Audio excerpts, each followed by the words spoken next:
What's going on, everyone? It's a Week 18 props edition of Forward Progress here on the Forward Progress YouTube channel, part of the Hammer Betting Network, presented by FanDuel. I'm your host, Jason Cooper, alongside the man, the myth, the legend, the executioner of excellence. I fucked it up. Sorry, Hitman. Hitman, how's it going? It's all good. How's it going? Hopefully the audio is better this week. Jason, I've been working in the lab to make sure that's fixed. So hopefully it's better. Working in the lab to make sure it's fixed, working in the lab to get some props out. That's what we're going to do for you today. Quick note, programming note, due to some liquidity, just basically due to liquidity and the lack of available lines, widely available lines, we're only going to stick to the Saturday games for today. Hitman has a prop for you. He has an anytime touchdown scorer for you for today's games. So we're going to give some time, get some people to come in here. We're going to break down the two games, talk about them a little bit, and answer those questions like we always do. Before we do that, though, quickly, of course, we got to talk about our sponsor over at FanDuel. Get wrapped up in holiday football and keep every drive interesting with FanDuel's Drive same-game parlays. Now you can bet on what happens on each drive will end in a touchdown, a field goal, or a stop. Then stack in player props like rushing yards, receptions, or who finds the end zone next. Build your bet exactly how you see it in real time as the game unfolds. And if you're new to FanDuel, there's even more gifts under the tree because new customers get $250 in bonus bets if your first $5 bet wins. So whether you're betting the next drive, the next player to score, or the next big moment, make sure every snap counts with FanDuel. Visit FanDuel.com/forwardprogress to join today. That's FanDuel.com/forwardprogress. Must be 21 plus and present in select states. For Kansas, affiliates, Kansas, 16 or 18 plus, present DC, Kentucky, or Wyoming. First online real money wager only. $5 first deposit required. Bonus issued as non-withdrawable bonus bets, which expire 7 days after receipt. Restrictions apply. See terms at sportsbook.fanduel.com. Gambling problem? Call 1-800-GAMBLER. Visit rghelp.com. Call 1-888-789-7777 or visit ccpg.org/China, Connecticut, or visit mdgamblinghelp.org in Maryland. Hope is here. Visit gamblinghelplinema.org or call 1-800-375-5050 for 24/7 support in Massachusetts, or call 1-877-8-HOPE-NY or text HOPE-NY in New York. All right. Week 18. Hey, man, it's your favorite week. It's incentive week. How do you feel about the wave of incentive tweets? Isn't it crazy, Jason, how like when everybody sees these incentive threads come up, I'm the first thought in so many people's minds about how just angry I would get years ago before it was a thing. Yeah. So, yeah, I guess it's a nice badge of honor to have, to be known as the guy that hated on all this stuff. Here's what I'll say. Like, there's some comments in the chat about like, oh, well, all the incentives are priced in, the opportunities to fade. Now, I agree and I disagree. And I'll put it like this. Week 18, I tend to have the least amount of volume that I have all year in props, but I'll have some of the biggest bets that I'll have, biggest edges that I'll have all year. And it's just about with this incentive and milestone stuff, it's about cycling through the garbage and your ability to do that. I'll give two examples. Last year, I had a massive bet on Jawan Jennings. Over like 78.5 receiving yards or whatever it was. His line was normally like in the high 50s. So I was paying a 20-yard discount because of incentive, or they wanted to get him to like a certain milestone or something like that. And even with the 20-yard price tax that I was paying, I still thought that it was a great bet. I ended up losing that bet actually because he had like 70 yards in the first quarter and a half or so. So they were clearly trying to get him it, and he got ejected from the game for fighting. But that was an example of something that, yeah, it was priced in, but I still thought it was good. And then there was like another example of like 2-3 years ago. I remember Dalton Schultz needed a certain amount of catches for an incentive. And I thought that the under was a great bet. I thought that it was getting priced in way too much. And it was like a must-win game for the Texans. It was a spot that I didn't think they'd look to care about the incentive or something, but it was priced in like they would care. So I think with this incentive stuff, there's still good opportunities. There's a lot less than there used to be, but it's just about cycling through the garbage. Like if you see like some Twitter account that's talking about like Rico Dowd needs a touchdown today to get a bonus, that is anytime touchdown. Like the Panthers don't give a shit. They're playing to win their division and be in the playoffs. It's not going to be on their mind. They're going to give the ball at the goal line to whoever gives them the best chance to win. So I think just, yeah, with all this stuff, just you got to use your brain on it. Yeah. And handicap yourself. don't blindly tail the incentive stuff, but also don't blindly fade the incentive stuff as well, because like you said, it's about sifting through the garbage. And you're telling me, wait, Hitman, you're telling me I shouldn't go out and look for Rico Dowdle 9+ rushing yards because he has an incentive for if he gets 9 more rushing yards. So as some Twitter types have been pointing out. Yeah, I mean, some of the stuff that's out there, like it's just purely for an engagement. So you really just got to be able to decipher through this stuff. But I do think that there's still some decent opportunities out there. Although I will say this year, it's been probably the least I remember. Like last year, I remember there being some more stuff I was eyeing than this year. This year, it has been slim pickings so far. Yeah, pretty tough this year. Let's flip over and let's talk the first game of the day today. Panthers and Buccaneers, of course, fighting for their division. Bryce Young against a pass funnel defense. What are your thoughts on that in terms of the passing game for the Panthers against a weaker? Yeah, I mean, I could see the Panthers were a lot pass heavier when they played against Tampa just 2 weeks ago. I think that if anybody is going to be the guy that benefits from it, it's probably Ted McMillan. You've seen Canales come out last week, and he was talking about how they had to it was his fault that they didn't get him the ball against Seattle. Also was a game that Ted McMillan was probably pretty sick from, considering the fact that he was put on the injury report as questionable just like 4 hours before kickoff. So he probably wasn't 100%. So I think if somebody does benefit from Tampa being a pass funnel, it might be McMillan. Also could be maybe Chuba Hubbard in the pass game, I think. He has been the pass down back for Carolina. Rico Dowdle does have a little bit of a toe issue, probably is close to 100%, but just a little something to throw out there. And Hubbard is a little bit more known for his pass catching chops and pass protection and all that good stuff. So I think that's the people that I think would benefit from a pass heavy script for Carolina. Hubbard at 9.5 receiving yards right now compared to Rico Dowdle 60.5. So 16.5, excuse me. So maybe that should be like a little bit closer together. If you have to pick between a Rico Dowdle under 16.5 and a Chuba Hubbard over 9.5 receiving yards, you'd rather take Hubbard over than Dowdle under? Yeah, Colleen Hubbard over. Yep. Okay. All right. Continuing with this game, the Tampa Bay receivers, we know that Mike Evans is their guy, but they love to spread the ball out, regardless of how Baker Mayfield has looked. He hasn't looked great, but still they spread the ball. Chris Godwin is the second highest receiver at 34.5, albeit it's pretty close. McMillan is the next closest at 30.5, and then Egbuka at 24.5 receiving yards. Shouldn't it feel like Godwin should be at least intuitively when I think about this team, feels like Godwin is like almost third or fourth on the pecking order in terms of actually getting the yards, but I guess he has more snaps. Is that I disagree, Jason, just because Godwin has been getting a lot bigger of a role. Like since these wide receivers have all came back, it's pretty much Evans has been the one as far as routes, and Godwin has been pretty consistently the wide receiver too. It's kind of been Egbuka and McMillan that have been splitting for the wide receiver 3. If I had to cherry pick, I'd maybe say that McMillan and Egbuka maybe should be a little bit tighter, a little bit closer to each other than 30.5 and 24.5. So that would probably be my lean in that. All right. Chat's also asking about Coker, referring back to Carolina pass catchers. Any opinion on Coker? Early bird capper saying there's upside there. John Smith saying Bucks play plenty single high and blitz plenty. Yeah, which should be a good matchup for him. Yeah, I don't know. This Carolina pass offense has so many times this year we see that they can just be dysfunctional at certain points. Like we've seen it even sometimes in good matchups, like against the Niners on Monday Night Football last week in a tough matchup. They were, I hate, I kind of would like to single out one guy in the Carolina pass catching core because it's tough often for Bryce to support two guys. I just think, especially with Jamel Dean banged up, that it would probably be McMillan that I would look. I wouldn't. I really have a tough time getting involved with two guys, to be honest. So I think it would be McMillan over Coker. All right. Before we flip over to the next game, gun to your head, who do you think wins the game? Are you just going to be a slave to the odds? You're going to go kind of. I mean, I kind of lean towards Tampa.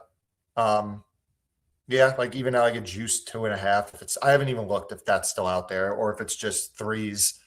It's that 3,102 at FanDuel. Yeah, I probably wouldn't bet that, but maybe I could juice 2.5, 120. You could call it a lean on Tampa. Nothing crazy. All right. Let's move over to the next game. Reminder, if you have questions for these Saturday games, feel free to drop them in the chat. Seahawks, San Fran. Go ahead. You have one more thing for that game? Go on. I did see somebody in the chat mentioned an anytime touchdown in that game. Okay. Mitchell Evans, you could maybe do worse than a Mitchell Evans. I think it's like 6-1 or something, plus 550. Mitchell Evans in the Panthers game. Yeah, I plus 550. You're right. Sorry. Yeah. I think you could do worse than that. All right, Mitchell Evans. Jason knows our if you watch the Hammer Daily, which you should be watching, when we do the Monday night and Thursday night games, Jason, we've done well on the anytime touchdown, forced plays. Yeah, hopefully we can continue that into the new year. Also, happy 2026 to everyone. Completely forgot to say that off the top of the show. Hope everyone's doing well. Let's flip over to the next game here. The San Fran offense has just been humming, electric down the stretch here, but this has probably been their toughest test since they've had kind of all of their pieces back. How do you feel like this passing game and Brock Purdy is going to fare against like a elite Seattle defense, and where do you see them getting the most success? Maybe I'll start off, Jason. Before we talk about I'll start off with our play on this, if that's cool with you. Yeah. And then I'll go back to that question. We're gonna go to rushing props, and we're gonna go to Christian McCaffrey, and we're gonna go under 67.5. I think there is 68.5 out there, a little bit better. So shop around. But we're graded off the FanDuel number. Seattle's run defense, I mean, it's pretty well, it's known, but Seattle's run defense is really freaking good. They're number one in the NFL in yards per carry allowed to opposing running backs. And Christian McCaffrey, for all the hype that he's been getting, like I know we talked about Jason, like could he win Offensive Player of the Year like a week or two ago? For all the talk about him, he has had his most inefficient season running the ball in a while. And, you know, he's benefited maybe recently from some pretty good matchups, but especially in this game with Trent Williams, probably more on the doubtful side, I'd say that's a pretty big loss considering that San Francisco isn't exactly known for their offensive line depth. He's kind of just their all-world guy, and they have okay guys around him. Plus, McCaffrey was on the injury report with a back, was a DNP in a limited practice before a full on Friday. I think he's probably close to full health, but it's still something just to mention on a short week with him. So I just thought that McCaffrey was slightly, it's not a huge edge, but just a few yards less, I thought it should have been. All right. The under 67.5 is what we were looking for. Got it at minus 112. There's 68s. There's a 70 out there. 69.5, 68.5. Yeah. Widely available number there. 69.5 is out there if you're in Canada at some other sports books. Yeah. So, hey man, you mentioned McCaffrey here. So I'm gonna take a step back, not talk about the passing game just for a quick second here. But Brian Robinson Jr. Rob has come on Pizza Buffet for the past couple of weeks or previously in the season, talked about Robinson being too low. He's at 14.5. Every single one of his games, he's getting like between 6 to 8 carries in the down the stretch over the last couple of weeks. Do you think this 14.5 is too low? I understand it's because this Seattle defense is very good against the run, but do you think there could be opportunity there for Brian Robinson to go over the 14.5? Kind of correlative with what you just gave out, but yeah. Yeah, I don't have much of an opinion on the Robinson stuff. I mean, his number is a lot lower than it has been in recent weeks as well right now. So, I mean, I think the volume is probably going to be like McCaffrey's going to get volume. It's more of a play on efficiency, in my opinion, with McCaffrey. So I don't think there'll be a ton of volume for Robinson personally. It's just more, I just think it's a tough efficiency matchup for McCaffrey. All right. Yeah, that makes sense there. Maybe they also look to use McCaffrey more in the receiving game, get him outside since their offensive line is hurt. Back to the original question I asked you. Where do you see like the path for success for the San Fran offense to succeed, like specifically in the passing game here? Because we know that we think they're going to struggle in the run game. Do you see Kittle being their path to success? Jennings, Purdy, where do you see San Fran succeeding on offense? Yeah, I mean, it's tough. I mean, I don't have a lot of looks with with San Francisco guys, to be honest with you. There could be rain in this game. I mean, I don't think it's going to be bad, but just something to keep note of. I kind of agree with a lot of the money that's come in with Seattle. I just think San Francisco has had a lot of easier matchups recently, that they've really destroyed teams on offense. I kind of don't have a guy that I'm really looking for San Francisco towards any overs, to be honest with you. So yeah, I really don't got much with the San Francisco guys. All right, let's flip over and talk Seattle then. Of course, JSN. He's the target hog. He gets all the balls from Sam Darnold. But behind him, got Cooper Kupp. AJ Barner seems to be kind of sort of coming into his own over the past couple of weeks here. 37.5 receiving yards. Kupp 32.5. Shaheed 29.5. Anyone you like there, either to overperform, or you think maybe would you take some unders in for these other guys here where you feel like they might not get the ball as much? Yeah, I mean, San Francisco's defense has really struggled, and this has been against like matchups that aren't like that crazy tough of matchups. Like Phillip Rivers was able to throw all over this defense. I could see maybe Rashid Shaheed, like forced lean. Like I could see maybe Rashid Shaheed. They've been running a lot more 11 personnel since Elijah Arroyo's been hurt and Shaheed has gotten there. And it's going to like the big thing with Seattle has been like pass protection and giving Shaheed time to actually get down the field. Like against San Francisco, you're going to get that pass protection, and probably this could be the game that they use him for a few shot plays. So maybe Shaheed would be the guy, but honestly, like nothing super strong in this game other than the McCaffrey look. All right. Like you mentioned, Seattle kind of got bet out this week a little bit. I believe it was open at about a pick 'em, and now they're 2.5 -110. Gun to your head, the spread. What would you take, Seattle or San Fran at the -2.5? It's a real gun to head. Like the Tampa one, like at least I could call that a lean. This one's a real gun to head at current market. I'll say Seattle, but don't bet that. All right, let's flip over. I want to talk awards markets quickly. You wanted to touch on MVP. Drake May right now -340. Matthew Stafford +280. It's a 2-horse race. Would you bet Stafford at this +280? Like, I hope you. I know you already have better prices on Stafford, but like, let's just say you want like a sweat for the week, and you like, would you be looking towards this awards market to bet Stafford? Or would you look another way to?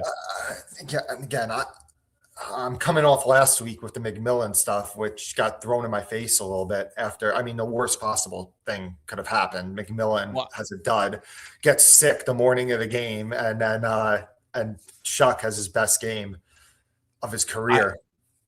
Go on, Jason. I will say, hey man, McMillan right now is -230 on FanDuel. Yeah, so. I mean, it's literally the worst scenario imaginable could have happened, and it still is -230. So I guess I'll take some saving grace with that. But yeah, I could see Stafford MVP. I think you could do worse than bet him right now. I know one of the guys I think in our Discord has been tracking like who the voters are saying that they're voting for. I think it was like pretty even between Stafford and May the last I looked at it. I do think that the media is going to look for any chance they can to give Stafford his lifetime achievement award. I think it probably helps that Stafford could be playing in this next game, even if it's just a half, put up a big line in the first half and get out of the game against the Cardinals this week.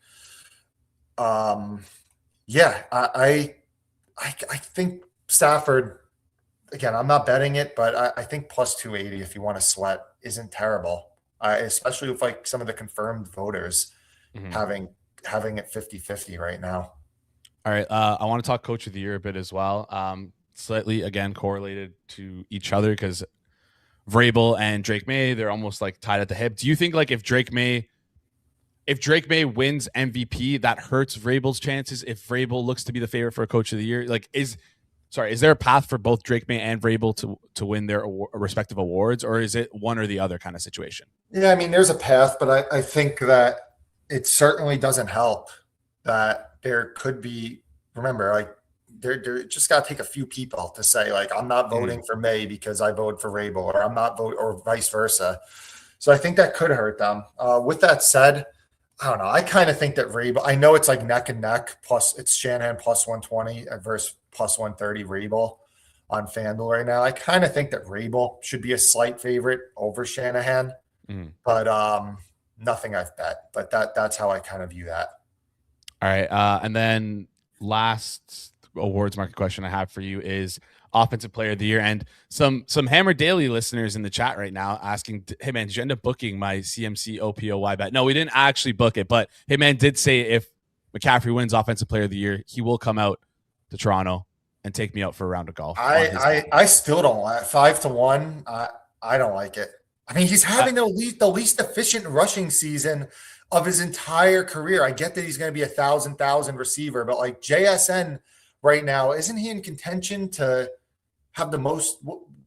How far is he from like the record for most receiving yards ever? I'll have to check that, but I think he was close. Like, I get that. Like, even if San Francisco wins this game and McCaffrey has a big game, like, I don't see how you're giving it to a guy that's going to average 4 yards, potentially under 4 yards per carry for the entire season. So JSN would need like 250-ish receiving yards. Well, I mean, they are playing the San Francisco pass defense, so nothing's impossible. But yeah, I don't know. I don't like McCaffrey. I'm not going to recommend a bet of minus 500, especially because I think Nakua maybe should be closer than McCaffrey is. But yeah, I don't like the McCaffrey stuff. Okay, JSN needs like 250 to break a record. But what if I told you there's another player on the board priced 35-1, where if he were to get 250 rushing and receiving yards combined in this next game, he would also break a record. Any interest in Bijan Robinson at 35-1?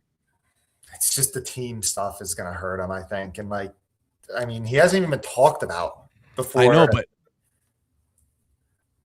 I don't know. He just hasn't even been talked about before last week, you know? Like, it's going to be quite, and I mean, I kind of wish that Bijan was playing on a national TV game again, and then maybe he breaks the record on national, but yeah, I don't know. I just don't think he's getting enough attention.